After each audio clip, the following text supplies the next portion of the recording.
This is Brandon Reisinger coming to you with your Chairman's Report.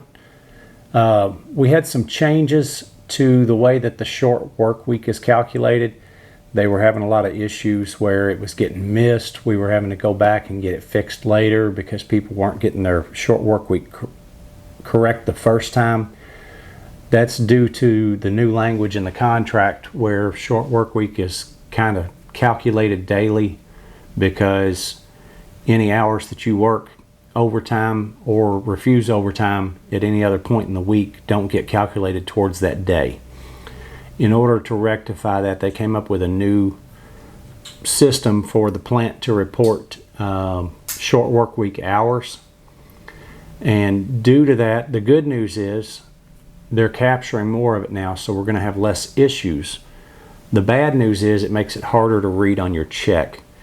Anybody that worked any overtime last week and then was laid off on Friday probably saw what I'm talking about. So previously, the way it should have been done, if you worked 36 hours in the first 4 days of the week and then you were laid off on Friday, you would see 36 hours of pay, and then you would see your short work week generated for 8 hours.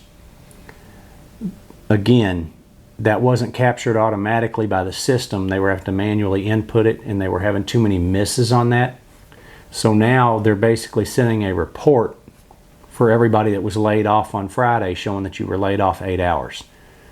The way that it works now is if you worked 36 hours last week, the actual TOOS system, which is the payroll system, is going to automatically capture that 4 hours up to the 40 like it did prior. Then you're going to see an adjustment show up for the remaining 4 hours to make sure that you got all of your short work week. So anybody that worked overtime last week, you're going to see a short work week line on your check, and then you're going to see a short work week adjustment line on your check. If you add the two of those together, they should equal your hourly rate plus COLA at 8 hours at 80%, because short work week is 80% of your normal pay.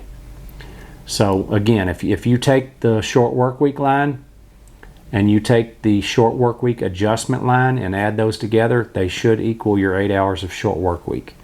It's just going to make it a little more difficult to be able to read. Working on getting a fix for that where it'll all show up on one line again on the check. They're working on that up north. But for now, it's making sure everybody gets paid right, just a little bit harder to read on the paycheck. Wanted to let everybody know what was going on with that. So there are a lot of rumors floating around about the TFTs that were over our number, that we're shipping some out. There's a lot of that going around. I did want to speak on that a little bit. There is a little bit of truth to the situation. So on a daily basis, on most days, we're a bit over our number on our head count. Our attendance is a little bit better than what they expected for the summer. I think some of that's probably due to us having some down wet days and an extra week with shutdown. It's probably got people coming to work more so than what they expected. As far as that, we have been working with management on ways to get down to where they want to be without having to send anybody out. One of the things that we've come up with, we've been negotiating with the company, and yesterday we came to an agreement. People who are taking the SRI and are currently growing into their 30. So if you signed up for the SRI package, but you don't have your 30 years of credit until September or October or November, they're going to be coming around to you, and they're going to be surveying you to see if you're interested in taking an inverse layoff. If you signed up for that, you would draw unemployment and sub pay each week until you accrue your credits and reach your retirement date. We have verified everything is solid. Because it would be a temporary layoff, you would still accrue your credits towards your 30 years.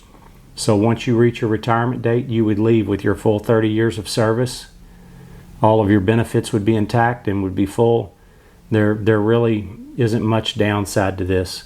So that's something that we're going to offer to the folks that are on the SRI list, and that is production only. because production's where we have the number that we need to get to. On the trade side of things, that is not going to be offered, so I do want to clarify that.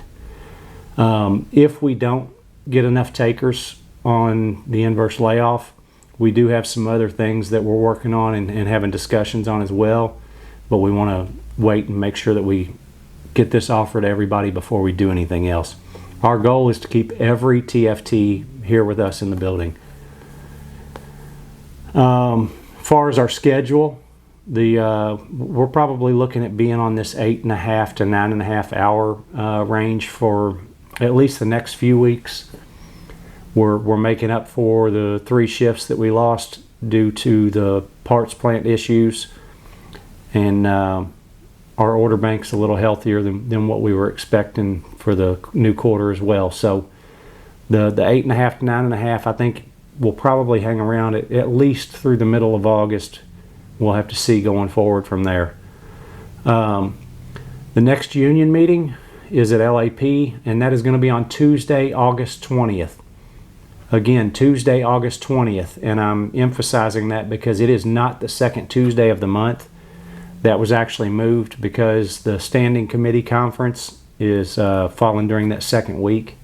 So a lot of the people that are normally at and are expected to attend the union meeting won't be here that week, so they're moving it up to the third week. So that is Tuesday, August 20th at the LAP Hall. That's all I've got for this week, and we'll see you next week. Thanks.